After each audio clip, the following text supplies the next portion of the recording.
السلام علیکم ورحمۃ اللہ وبرکاتہ۔ ہمارے چینل ٹیچنگ ہولی قرآن میں میں آپ سب کو ویلکم کرتی ہوں۔ آج ہم پڑھیں گے سورۃ بقرہ۔ پارہ نمبر ہمارا 2 ہے اور رکوع نمبر ہمارا ہے 20، رکوع نمبر ہمارا 20۔ چلیں پڑھنا سٹارٹ کرتے ہیں۔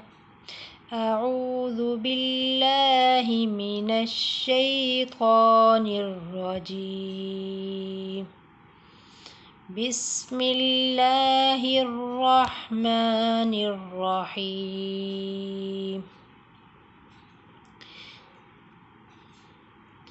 ان فی خلق السماوات والارض واختلاف اللیل والنہار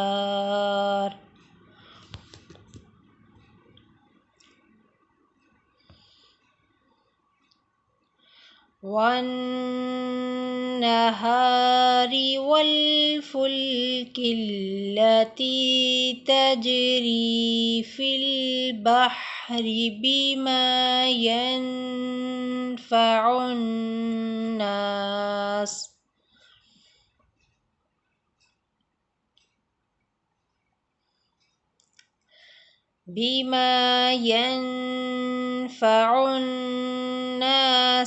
وما أنزل الله من السماء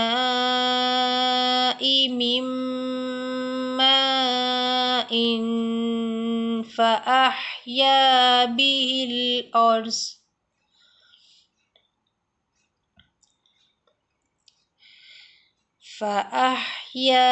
به الأرض بعد موتها وبث فيها من كل دابة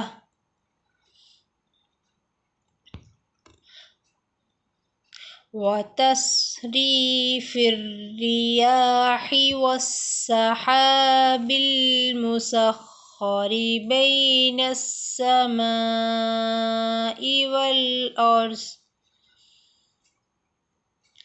والأرض لآيات لقوم يعقلون۔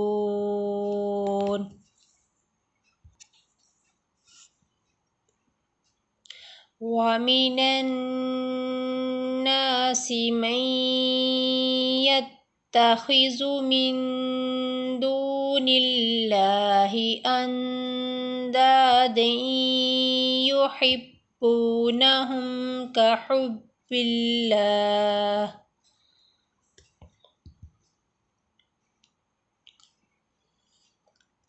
والذين آمنوا أشد حبا لله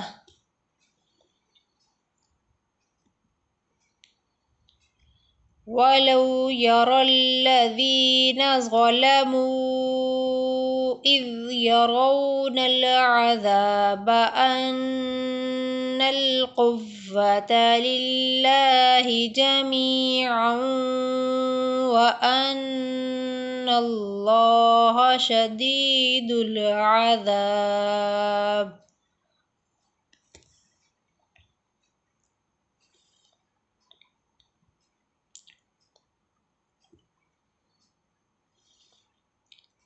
إذ تبرأ الذين اتبعوا من الذين اتبعوا ورأوا العذاب وتقطعت بهم الأسباب۔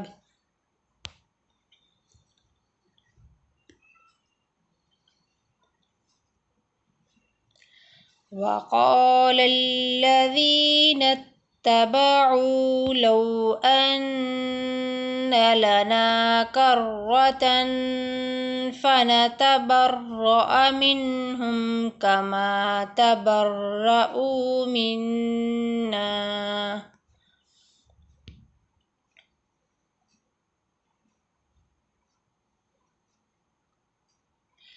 كذلك يريهم الله أعمالهم حسرات عليهم